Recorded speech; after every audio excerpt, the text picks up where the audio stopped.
Hello friends, myself Mr. Minalal Patel working as a lecturer in Mechanical Engineering Department. In previous lecture, we have studied about two situations of line. Here, third and fourth situation. લાઇનની situation આપણે જોઈએ.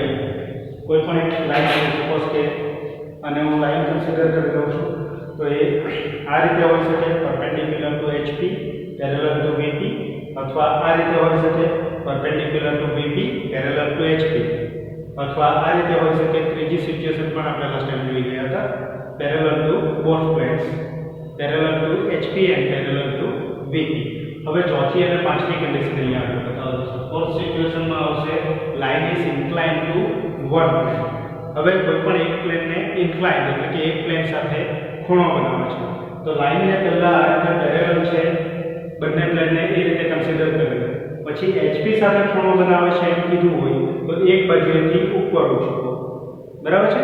અને VP સાથે ખૂણો બનાવે એમ કીધું હોય તો એક બાજુએથી આગળ થશે. ફક્ત HP સાથે ખૂણો બનાવે છે તો આ રીતે ઉપર ઉચકો એટલે અહીંયા HP સાથે ખૂણો બનશે હોરિઝોન્ટલ પ્લેન સાથે. અને જો VP સાથે ખૂણો બનાવે છે એમ કીધું હોય તો લાઈનને આ રીતે આગળ થશે એટલે અહીંયા આગળ ખૂણો બનશે, આ વર્ટિકલ પ્લેન સાથે ખૂણો બનશે. HP સાથેનો ખૂણો એટલે હંમેશા થીટા કહેવાશે, એંગલ વિથ HP. આ રીતે ખૂણો બનાવે તો એ એંગલને આપણે થીટા કહીશું. અને VP સાથેનો ખૂણો એટલે કે આગળ ખસેડતા જો કોઈ ખૂણો મળશે તો એ VP સાથેના ખૂણાને આપણે ફાઈ કહીશું, બરાબર છે. ચલો ચોથી કન્ડિશન આપણે જોઈએ છે, line parallel to VP and incline to HP. હવે અહીંયા આગળ આપેલું છે એક પ્રોબ્લેમ છે કે લાઈન PQ, કેપિટલ PQ છે, is 40 mm long, 40 mm લાંબી એક લાઈન છે PQ. It is parallel to VP. VP ને પેરેલલ છે એટલે આ VP છે, વર્ટિકલ પ્લેન છે, આ એને પેરેલલ છે. અને incline at an angle 30 degree to HP. HP સાથે 30 નો ખૂણો બનાવે છે. હવે જે રીતે કીધું એ પ્રમાણે HP સાથે ખૂણો બનાવે છે તો ઉપરની બાજુ છે અને હું 30 ડિગ્રી જેટલું ઉપર ઉચકીશ એટલે HP સાથે 30 નો ખૂણો બનાવે છે અને VP ને કેવી છે, પેરેલલ છે. ચાલો, ધી એન્ડ કેપિટલ P, એનો એક છેડો કેપિટલ P એ 25 mm above HP કરતા 25 mm જેટલો ઉપર છે. એટલે આ છેડો એનો કેપિટલ P જે છે તે HP કરતા 25 mm જેટલો ઉપર છે. હવે n 20 mm in front of VP એટલે એક છેડો P જે છે તે 25 mm ઉપર છે અને VP કરતા એટલે આ વર્ટિકલ પ્લેન કરતા 20 mm આગળ છે. 25 mm જેટલો ઉપર છે અને 20 mm જેટલો VP થી આગળ છે. HP કરતા 25 mm અને VP કરતા 20 mm. એટલે લાઈન આપણી આ રીતે છે. તો આના પ્રોજેક્શન મેળવો એટલે અહીંયાથી 25 mm ની છેડો ઉપર છે, આ આપણી ઓરિજિનલ લાઈન છે PQ. અહીંયાથી 25 mm ઉપર છે, અહીંયાથી 20 mm આગળ છે. હવે આને આપણે સામેથી જોઈશું તો એ વર્ટિકલ પ્લેન ઉપર દેખાશે એટલે અહીંયા P' અને Q' આવશે. અહીંયા આ રીતે લાઈન છે તો એ ક્યાં દેખાશે, વર્ટિકલ પ્લેન ઉપર. એટલે ત્યાં આગળ આપણો P' અને Q' નામ આવશે કારણ કે ફ્રન્ટ વ્યૂ છે. ફ્રન્ટ વ્યૂમાં હંમેશા આપણે ડેશમાં નામ આપીએ છીએ. હવે એ છેડો કેટલો ઉપર હતો આપણો 25 mm એબો છે એટલે 25 mm અહીંયાથી ઉપર જ છે લાઈન અને અહીંયા દેખાશે એટલે આ 25 mm જેટલું ડિસ્ટન્સ નીચેથી છોડી દે, XY લાઈનથી 25 mm ડિસ્ટન્સ છોડી દે અને પછી તમને લાઈન દેખાશે આ રીતે ત્રાંસી. કેટલી ઉચકેલી છે, 30 ડિગ્રી જેટલી.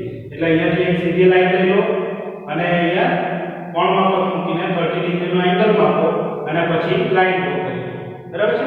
એ PQ લાઈન આપણી 40 mm લાંબી છે એટલે 40 mm જેટલું ડિસ્ટન્સ રાખીને લાઈન ડ્રો કરી, બરાબર. 40 mm ડિસ્ટન્સ માપીને એટલે અહીંયાથી સ્કેલથી 40 mm જેટલી લાંબી લાઈન ડ્રો કરી.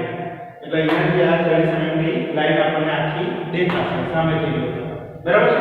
પછી સામેનો દેખાવ થઈ ગયો પછી ઉપરથી જોઈશું તો ઉપરથી જોઈશું એટલે ટોપ વ્યૂ આપણને અહીંયા હોરિઝોન્ટલ પ્લેન પર દેખાશે પરંતુ એને આપણે ફેરવીશું. ઉપરથી જોતા આ P છેડો આપણને અહીંયા દેખાશે પરંતુ આ કેટલું આગળ છે, 20 mm જેટલું આગળ છે. અહીંયા ત્યાં 20 mm જેટલું આગળ છે એટલે એ પોઈન્ટ ઉપરથી જોતા આપણને અહીંયા આગળ દેખાશે પરંતુ આ 20 જેટલું ડિસ્ટન્સ છે એટલે આ 20 જેટલું ડિસ્ટન્સ આગળ દેખાશે.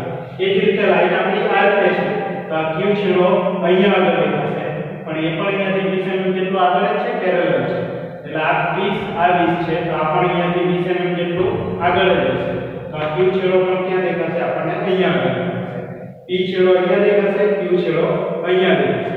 અને ઉપરથી જોતા આ પોઈન્ટ પ્રોજેક્શન અહીંયા, આ પોઈન્ટ પ્રોજેક્શન અહીંયા, એટલે આટલા ભાગની અંદર આપણને લાઈન દેખાશે. એ લાઈન સીધી દેખાશે. બરાબર છે?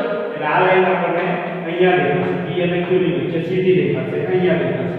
બરાબર? આ ઓરિજિનલ લંબાઈ આપણે ચાળી શકીએ, પણ જેમ જેમ આમ કરતો જઈશ, નમાવતો જઈશ ઉપરની બાજુએ, તેમ તેમ એ લાઈન નાની થતી જશે. જો આખી નમાવી દો પરપેન્ડિક્યુલર તો એક જ પોઈન્ટ દેખાતો થઈ જશે.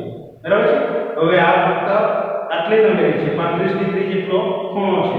તો એ લાઈન થોડી નાની દેખાશે આપણને. ઉપરથી જોતા આટલા ભાગમાં જ દેખાશે. આનું પ્રોજેક્શન અને આનું પ્રોજેક્શન એ બેની વચ્ચે જ દેખાશે. હવે આપણે ફેરવવાનું છે. જ્યારે ટોપ વ્યૂ જોઈએ ત્યારે ફેરવવાનું. આટલા ભાગમાં આપણને લાઈન દેખાતી હતી, પરંતુ આ ભાગને ફેરવતા એ લાઈન ક્યાં જશે? અહીંયા જશે. એટલે અહીંયા આગળ તમારી લાઈન આવશે P અને Q. ટોપ વ્યૂ છે એટલે ડેશ આપવા નહીં. બરાબર? ફક્ત P અને Q. આ છેડો 20 mm જેટલો આગળ હતો એટલે આ ડિસ્ટન્સ પણ કેટલું છે? 20 જેટલું નીચે જશે. બરાબર? તો એટલું 20 જેટલું ડિસ્ટન્સ રાખીને PQ લાઈન ડ્રો કર્યો તો એ ફક્ત આના પ્રોજેક્શન ની અંદર આવી જવી. બરાબર છે? આ લંબાઈ આપણે 40 mm છે, આ લંબાઈ ટૂંકી થઈ જશે. આના પ્રોજેક્શન ખેંચીશું આપણે સીધા અને એ બેની વચ્ચે જ આ લાઈનને બતાવીશું. અહીંયાથી 20 mm જેટલું ડિસ્ટન્સ લઈશું અને આ લાઈન સીધી ડ્રો કરી દઈશું આના પ્રોજેક્શન. એટલે આ થઈ ગયું પ્રોજેક્શન ઓફ લાઈન. બરાબર છે? એ જ રીતે સિચ્યુએશન નંબર 5. તો 5 માં આપણને કીધું છે line parallel to HP and inclined to VP. અત્યારે આપણે ઇન્ક્લાઇન્ડ ટુ HP લીધું એટલે આ તરફ આપણે ઉચકતા. હવે ઇન્ક્લાઇન્ડ ટુ VP એટલે આગળ ખસેડવાની છે લાઈન. બરાબર છે? જો એ લાઈન કેપિટલ EF, આ લાઈન કેપિટલ EF છે કન્સિડર કરી લો. is 40 mm long, 40 mm ની લંબાઈ છે. and parallel to HP ને પેરેલલ છે. પહેલા સિચ્યુએશન હું આમ જ વિચારું, બંને પ્લેનને પેરેલલ છે. અત્યારે HP ને પેરેલલ છે. and inclined at an angle of 35 degree with VP સાથે, એટલે આ પ્લેન સાથે 35 ડિગ્રીનો એંગલ બનાવવાનો છે. VP સાથેનો ખૂણો એટલે phi કહીશું. HP સાથે ખૂણો બનાવતી હોય તો આ રીતે ઉચકતે, પરંતુ VP સાથે ખૂણો બનાવે એટલે આગળ ખસેડવાનો. તો આ લાઈન હું આ રીતે આગળ ખસેડું એટલે અહીંયા VP સાથે 35 નો એંગલ બનાવશે. એટલે અહીંયા આ જે એંગલ છે તે 35 નો એંગલ છે. આ રીતે આગળ ખસેડેલી છે. બરાબર? its end, the end capital E is 20 mm above HP. આ છેડો જે છે આ રીતે આપણે ખસેડી દીધી છે. આ છેડો 20 mm ઉપર રાખવાનો છે, 20 mm above HP and 15 mm in front of VP. એટલે આ વર્ટિકલ પ્લેન જે છે એના કરતા 15 mm આગળ છે. HP કરતા 20 mm ઉપર છે અને વર્ટિકલ પ્લેન કરતા 15 mm આગળ છે. એટલે અહીંયાથી 20 mm ઉપર અને અહીંયાથી 15 mm આગળ. એટલે લાઈનની સિચ્યુએશન આ ટાઈપની છે. હવે આના બે વ્યૂ આપણે XY લાઈન પર બતાવવાના છે. આ ફિગર ફક્ત સમજ પૂરતી છે, તમારે આ ફિગર બતાવવાનું છે. તો XY લાઈન ડ્રો કરી દઈશ. હવે આનો હું સામેથી જોઈશ તો સામેથી સાચી લંબાઈ આપણને દેખાશે નહીં. જો આ રીતે હોત તો આખી લંબાઈ દેખાશે, પરંતુ આને આગળ ખસેડેલું છે એટલે સાચી લંબાઈ આપણને મળશે નહીં. તો સાચી લંબાઈ આપણને ક્યાંથી દેખાશે? સામેથી જોતા નહીં દેખાશે, પરંતુ ઉપરથી જોતા આપણને સાચી લંબાઈ દેખાશે.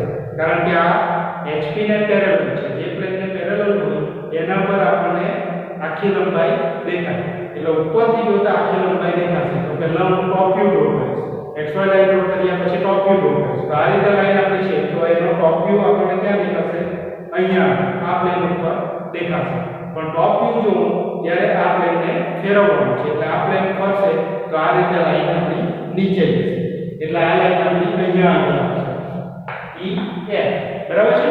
આ છેડો આપણો 15 mm આગળ, 20 mm ઉપર અને 15 mm અહીંયાથી આગળ. એટલે આ ડિસ્ટન્સ આપણો 15 mm છે. એટલે અહીંયા પણ આ લાઈન અહીંયા દેખાશે તો આ 15 mm જેટલો ડિસ્ટન્સ છે.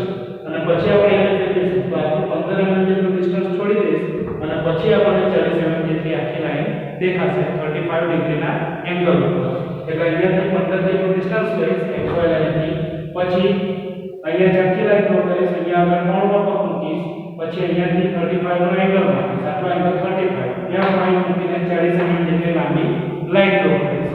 એટલે એ આપણી લાઈન થશે 40 mm અને એને નામ આપીશું આપણે સ્મોલ e અને સ્મોલ f. કારણ કે ટોપ વ્યૂ છે, ટોપ વ્યૂમાં ડેશ આવશે નહીં.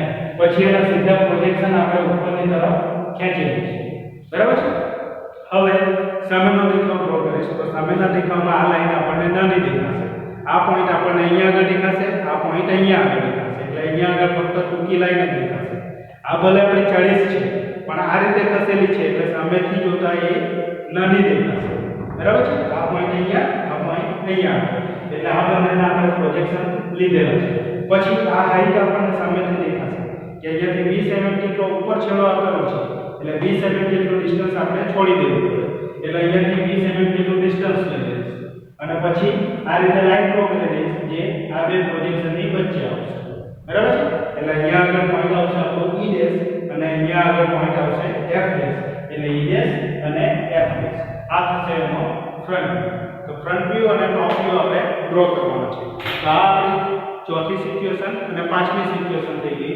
છઠ્ઠી સિચ્યુએશન આવશે line is inclined two both points એટલે HP ને ખૂણો બનાવે અથવા HP સાથે ખૂણો બનાવે HP ને ઇન્ક્લાઇન્ડ કરે તો આપણે આ રીતે ઉપર ઉચકીશું અને VP સાથે ખૂણો બનાવે તો આગળ ખસીશું એટલે HP સાથે પણ ખૂણો બનાવે અને VP સાથે પણ ખૂણો બનાવે તો સિચ્યુએશન આપણી આ પ્રકારની હશે જેના પ્રોબ્લેમ આપણે નેક્સ્ટ લેક્ચરમાં જોઈએ બરાબર છે અત્યારે 5 સુધીની સિચ્યુએશન કમ્પ્લીટ કરો ઓકે થેન્ક યુ